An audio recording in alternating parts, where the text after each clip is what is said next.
You're listening to The Unsafe Bible with Pastor Ken Brown.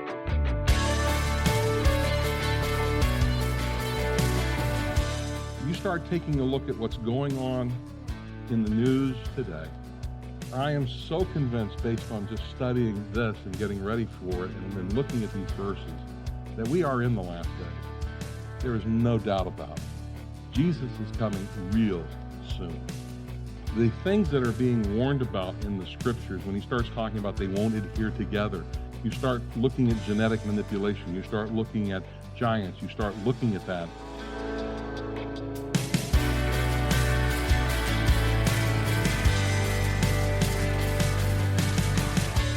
In our walk with Christ, we know that it's impossible for anyone to know when He is truly coming back. But do we live our life in this way?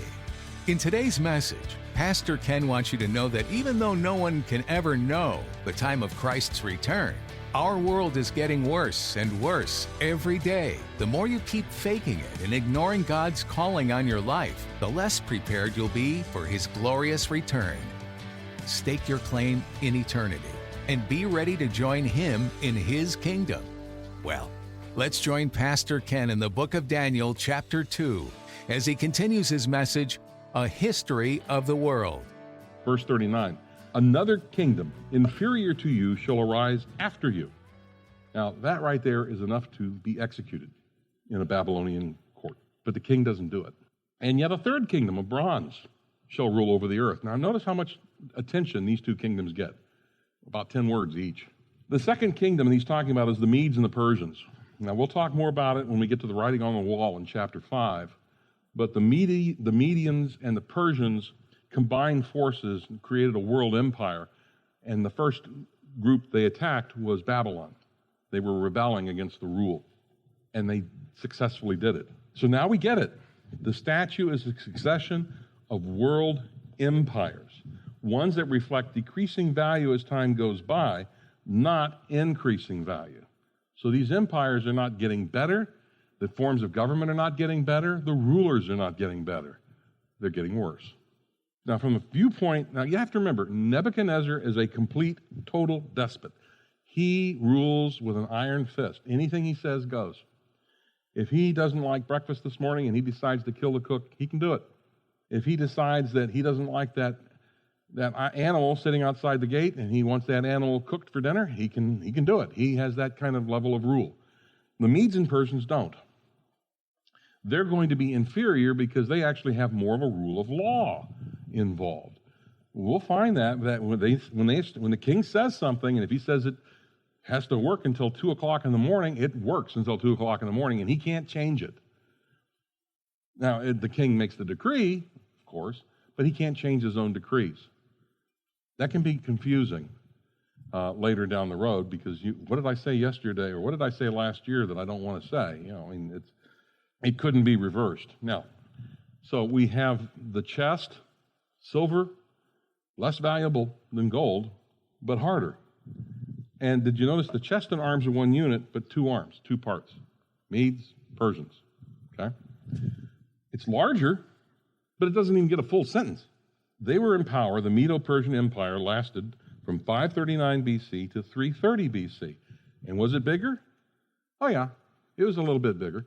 It stretched all the way from India and Afghanistan to Egypt and Libya and took over the entire area around the Black Sea and the Caspian Sea. It was a pretty good size. They had a little problem in Thermopylae, couldn't quite get over there. And they had a real problem with the Spartans, but that's just a different issue. But they tried to take it. And it was the Greeks who finally did them in. They just could not get into Greece for whatever reason it was. Now, the empire after that is the empire of a guy by the name of Alexander the Great. Alexander the Great conquered the entire known world and did it very quickly. But his government lacked central authority. And it didn't have a whole lot of organization either. He was just a warlord who just, come fight with me. And off they went. The image in Daniel's comment upon it is most accurate. Daniel himself seems to imply the inferiority of the succeeding empires doesn't prevent them from having a huge geographic control, because he says the third kingdom will bear rule over the entire earth. But you have the abdomen and the thighs. It's made of bronze. And this is the Greek Empire. It lasts from 330 BC to 63 BC. Less valuable, but harder. One unit, but two parts. That's interesting. And it is larger. Now, remember, Alexander the Great founded the kingdom, but died in Babylon in 323 BC. And he left it to four generals. One dropped off almost immediately. Another, the Thracians, kind of dropped off, and it wound up being basically two major powers fighting each other the entire time. But his kingdom went all the way to India, covered all of Greece, all of the African coast. I mean, it was huge. And it was pretty good size. Now, when it's split between the generals, you wind up having two. You wind up having the Seleucid Empire, which is in the north, and you have the Ptolemaic Empire in the south. And they constantly fight battles against each other. And there are times where Jerusalem is part of the Seleucid Empire. There's times where it's part of the Ptolemaic Empire. It changes back and forth and back and forth. And that goes on for a couple hundred years. The Thracians, they were actually the Macedonian Empire. They were over in Thrace. They weren't really much. But so you have two basic arms that wound up being the center of attention. Now, the action that goes on between all those, Daniel will have another prophecy where he gives us great detail that we can even identify the kings, the name of the kings, what happened to them, what went on in their reigns, all of it. He goes into that detail. So, verse 40, there shall be a fourth kingdom, strong as iron, because iron breaks to pieces and shatters all things. And like iron that crushes, it shall break and crush all these. Characteristics of this empire: it breaks to pieces, it shatters all things, it crushes, and it breaks and crushes.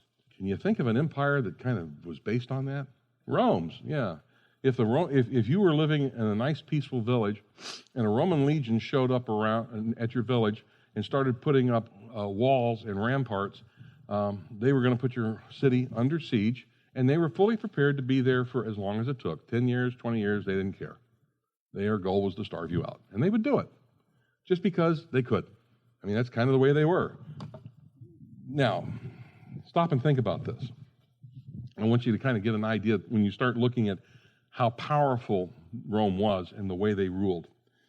Now, a legion is 6,831 Romans, okay, at one of the different levels of legion, but I'm going to go with that one. And it had, with all the various auxiliaries, you could have 12,500 people. Then they also had all of their wives and everybody else they took along with them, too. So it's a large number of people. Now, at its height and extent, there were 3 legions in Britain, kind of keep control of that. And Hadrian still had problems with the Scots and built a wall. In the Rhine and the Danube area, they had 16 legions to maintain control. 2 in the lower and 3 in upper Germany, 1 in Raeta, 1 in Norcium, 4 in Pannonia, 3 in Maesia, and 2 in Dacia. The Euphrates area, they had 8 legions, 6 of which were in Syria and 2 in Cappadocia. And then with regard to Egypt, Africa, and Spain, they left a single legion to maintain each one of those provinces. Stop and think of the size of the army with all of those legions. That's a huge standing army. And in Italy, they had another force. They had the Praetorian Guard, which was about 20,000 strong. And guess who did most of the revolts and revolutions? And it was the Praetorian Guard. Yeah, they were the ones who were, I don't like you. We'll get a new emperor. But that's kind of, when you talk about power and basically doing things by force and might, that gives you a sense of what they did. Now, the legs are of iron, less valuable, but much harder. And there's 2 legs, 2 parts, but it's larger.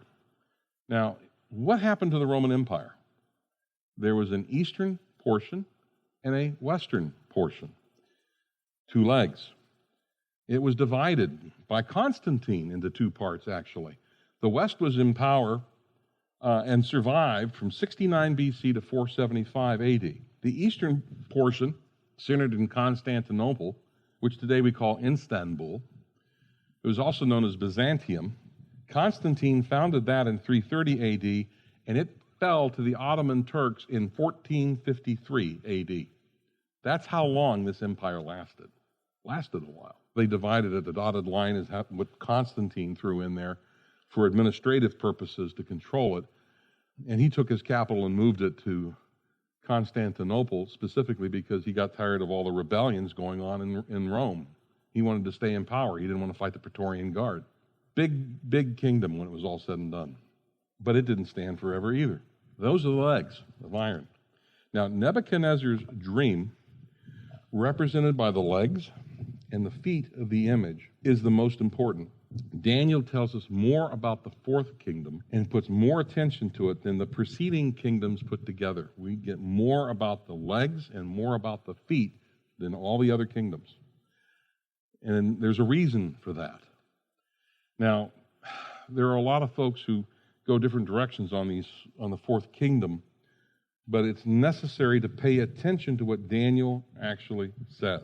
Verse 41, as you saw the feet and toes, partly of potter's clay and partly of iron, it shall be a divided kingdom.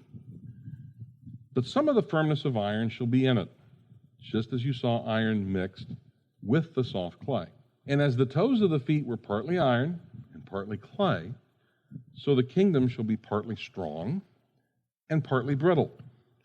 As you saw the iron mixed with soft clay, so they do not mix with one another in marriage. But they will not hold together just as iron does not mix with clay. Now that's the ESV version. Verse 43 is the one where I kind of go, they will not mix with one another in marriage. What are you talking about, Daniel? So let's take a look at the International Standard Version, which is a modern translation. There will be a fourth kingdom, as strong as iron. Just as all things are broken to pieces and shattered by iron, so it will shatter and crush everything. The feet and toes that you saw, made partly of potter's clay and partly of iron, represent a divided kingdom. It will still have the strength of iron in that you saw iron mixed with clay, just as their toes and feet are part iron and part clay. So will the kingdom be both strong and brittle. Just as you saw iron mixed with clay, so they will mix themselves with human offspring. Furthermore, they won't remain together just as iron doesn't mix with clay. Now remember, we're talking about Rome up to the ankles, and it's something else once you go below the ankles. So right now it says they won't adhere in marriage. The ISV says they will mix themselves with human offspring, and I'm just seriously confused reading this, trying to put pieces together. So I go to the Septuagint. Let's see what the translation of the text from Hebrew and Aramaic to Greek in 250 BC, let's see what it says. So this is an English translation of the Septuagint. And a fourth kingdom, mighty as iron, just as the iron overpowered everything, and as the iron destroyed every tree. Now, something you need to understand, this is the Septuagint. That didn't show up in the other versions. One of the things that the Romans did when they would attack villages and attack cities, they would build siege weapons. And they would do it by cutting down entire forests. There are huge areas of Europe that were deforested by the Romans to attack other villages and cities. Huge areas of southern France used to be covered with forest. They cut them down to be able to attack. They would build a wall around the city, then they'd build another wall, and then they would stand outside and throw stones or boiling oil lit with fire into the city. And that's what they did. We can still see in Masada today where the 10th Legion camped. Big square when you look down at it. And that's where they were. Okay, they did that in 70 AD. We can still see it today. It's just amazing that this stuff just doesn't go away. So when you see here, just as iron overpowered everything and the iron destroyed every tree, well, they did. They cut down trees. That was one of the key signs of the Romans. They would deforest areas to try and make sure that they could protect themselves. So all the earth will be shaken. And as you watched its feet, a portion partly of earthenware, a portion partly of iron, another kingdom. So we thought it was four, but this is a fifth kingdom. It's very clear now. It's a fifth kingdom. But it's pretty well related to the Romans, but it's not exactly. And again, the Romans had two branches. You had the east and the west. A lot of folks will try and put it all into the west. You can't. Made of two parts, just as you saw the iron mixed up together with the clay of the earthen vessel. And as for the toes of the feet, a certain portion was iron, and a certain portion was of potter's clay. And a certain part of the kingdom will be strong, and a certain part will be broken. And as you saw the iron mixed up together with the clay of an earthen vessel, they will be commingled into the offspring of mankind.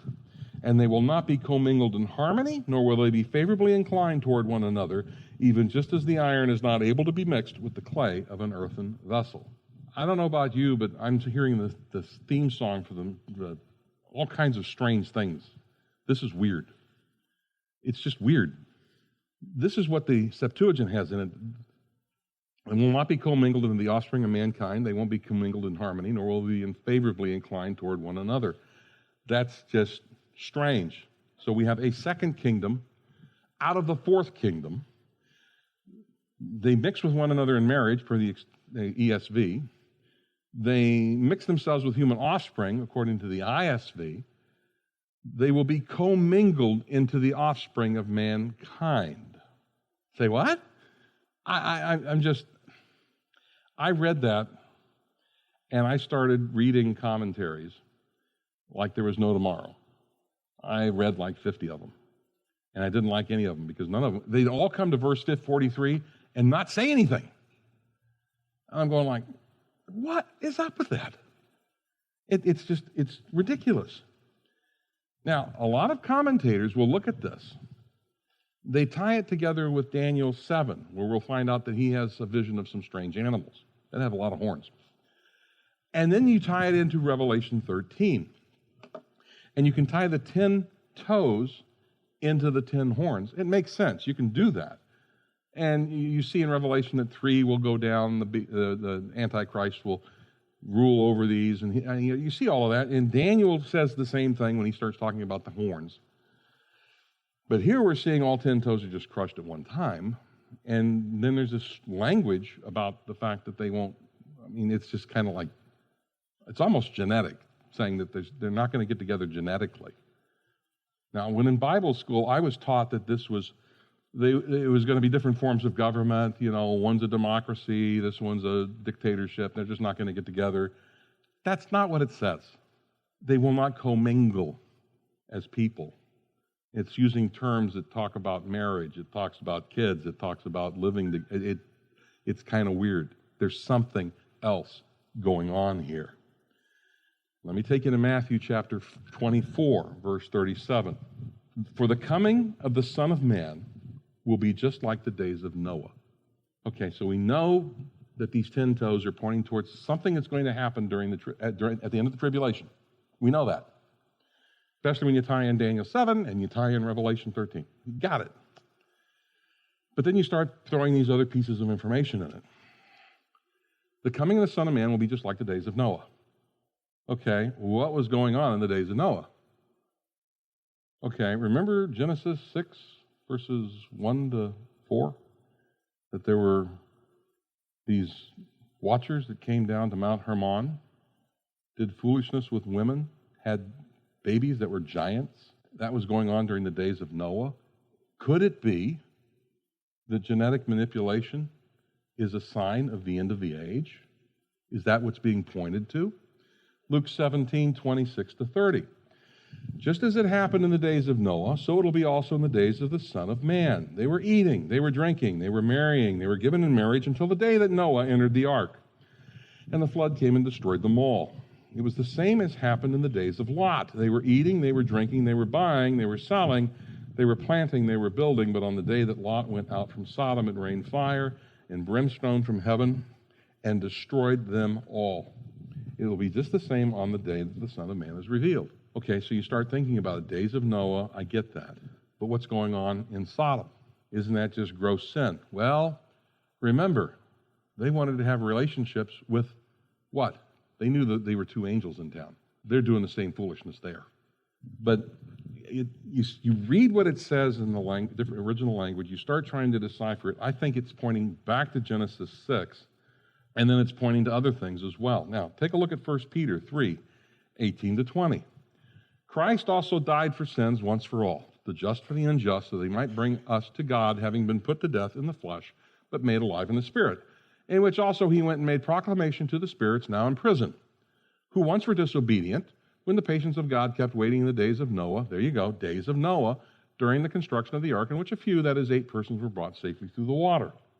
Now, we've discovered, studying the unseen realm, that those angels that he's talking about there are the watchers who came to Mount Hermon and decided to corrupt all of mankind by engaging in sexual relations with women on planet Earth. Now, it says they're in prison presently, right? Now, let's take a look at this. Let's unpack this section. It's talking about something in the future, right? Obviously. It ties in with the tribulation. Oh yeah, I can see that. But it may also give us a possible view of something else going on during the last days that Jesus made reference to, as well as Peter. Jesus will make reference to this on the Mount of Olives, the Olivet Discourse. Peter makes reference to it. We're going to find out in the book of Revelation that there's a group of angels that are currently being held in prison that get released, and they run amok over the entire planet. Guess which angels are currently being held in prison? The watchers. Those are the ones. They're going to get released during the tribulation. It's going to be a great place to be. Not really. And there are other things that this references. You start taking a look at what's going on in the news today. I am so convinced, based on just studying this and getting ready for it and then looking at these verses, that we are in the last days. There is no doubt about it. Jesus is coming real soon. The things that are being warned about in the scriptures, when he starts talking about they won't adhere together, you start looking at genetic manipulation, you start looking at giants, you start looking at that. And I keep reading I get articles from MIT on a regular basis where they're telling me new things that they're developing, new things that they're doing. And every day, it's something else about genetic manipulation. Every single day. There are people there's one guy who was in his garage, managed to splice together several genes and recreate a horsepox that was extinct in 1830. He brought it back. There are people who are actively trying to to reverse aging and go backwards with it. They've successfully done it with dogs. Now they're trying to do it with people. There are folks who are doing everything they can to genetically manipulate people and create super soldiers. In fact, the Department of Defense has several contracts out specifically for that. There are other things going on as well, and we'll talk about it. So be prepared. This is kind of going to be like the Twilight Zone. I promise I won't talk about it except that one time. But when you start looking at the language that Daniel uses, and he's pointing to the future, and then you start seeing what's going on, and you start looking at the conclusion of people who are atheists, who do not know the Lord, and they tell you that what this is demonic, you have to take a step back and go, well, Lord, what are you telling us? And what he's telling us is that he's coming again real soon. So read Genesis 6, 1-5. Kind of refamiliarize yourself with that. Genesis 14 would be a good place to look too, as well as Genesis 19. Then there's Deuteronomy 3, because these giants were around again. And then 2 Thessalonians 2. I still struggle with what is the lie that Paul refers to in that book. Could it be? And we'll talk a little bit about that. I think Daniel may be making reference to it. Paul brings it up. They will believe the lie. What is the lie?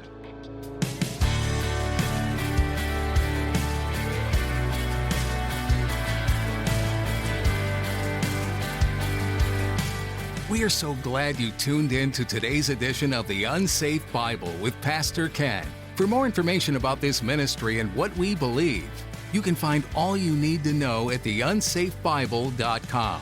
Want to hear more messages from Daniel? We've got that too. Just look under the Media tab. As you've been listening to this teaching in Daniel, what are some of the things that come to mind? Has anything struck you in a personal way where you relate to Daniel? Maybe some questions have sprung up in your mind about all that's happening in this book. One thing that's a proven fact is that the things that are prophesied about in the Bible come to pass. Daniel's visions are proof of predicted events happening in history, or events that will happen in the future. We'd love to connect with you about these things. If you want to connect with us, go to theunsafebible.com. Find the Connect tab and select I'm New to fill out the form so we can be in touch. If you want any more info on who we are and what we're about, you'll find that on our website as well. That's theunsafebible.com. Well, that's all we have for today. We hope you'll join us for another edition. There's so much to learn and appreciate about Daniel, a man of God who was tested time and time again, but proved over and over that his faith and hope was in the one true Savior of the world. Despite working for and serving many foreign kings, Daniel's loyalty was to God and God alone. We hope that's the case for you, too.